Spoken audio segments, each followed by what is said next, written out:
No puedo negar que a medida que iba llegando al partido me iba encontrando con compañeras y compañeros, me decían feliz día, feliz día, feliz día.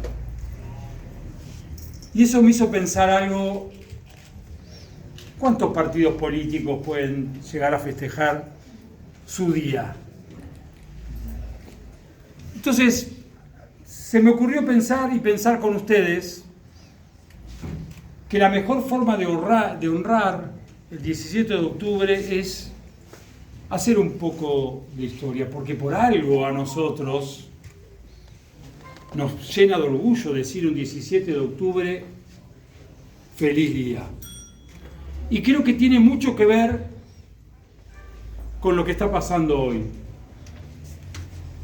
Tanto las personas como los partidos políticos son más fuertes, son más felices, son más dignos en la medida de que tienen identidad. Cuando una persona conoce su identidad, sabe qué es lo que tiene que hacer en cada situación que tiene que afrontar en su vida. En la política también es así. Por lo menos los peronistas así lo sentimos. Entonces, ¿cuál es nuestra identidad? Y nuestra identidad está en nuestra acta de nacimiento, en nuestro cumpleaños. ¿Por qué nació el peronismo? ¿Por qué existió y existe aún hoy un festejo tan sensible para nosotros y tan importante como el 17 de octubre? Hace 78 años, un general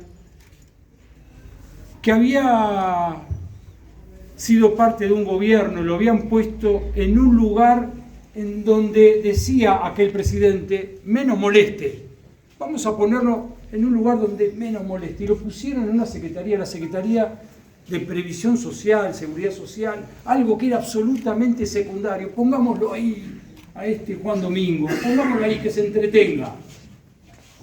¿Y qué hizo Juan Domingo? Empezó a dotar de los derechos que eran inexistentes para la gran mayoría de los argentinos. Los derechos laborales y los derechos sociales. Y se dieron cuenta que efectivamente aquel general que lo querían correr había empezado a abarcar el alma y el corazón de millones de argentinos de los que nadie nunca se había ocupado. Y tenía el más grande de los poderes, el poder del reconocimiento del pueblo. Y dijeron, bueno, pará, listo, basta, saquémoslo, basta. Porque los que gobernamos somos nosotros y nadie puede tener más poder con nosotros. ¿Y qué hicieron? Lo encarcelaron, lo metieron preso. ¿Y qué pasó?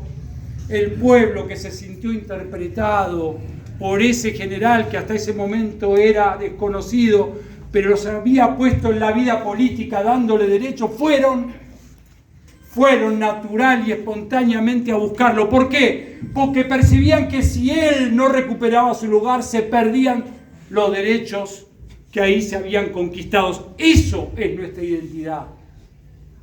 Nada más y nada menos que esa nuestra identidad. La identidad es defender esos derechos de aquellos sectores que si no fuera por el peronismo, nadie lo reconocería. Y hoy, en la actualidad, muchos se atreven de que hay que terminar con esos derechos. Por eso, a mí me parece que eso también tuvo consecuencias positivas. El nacimiento del peronismo, los gobiernos peronistas, los derechos que se conquistaron. Y voy a hacer una pequeña digresión histórica. La consecuencia de esa conquista que lo convirtió a Perón en presidente hizo que nuestra Constitución en 1949 reconociera como uno de los primeros países del mundo los derechos laborales y sociales. Y eran tan importantes que después, cuando vino la dictadura, la derogó de un plumazo.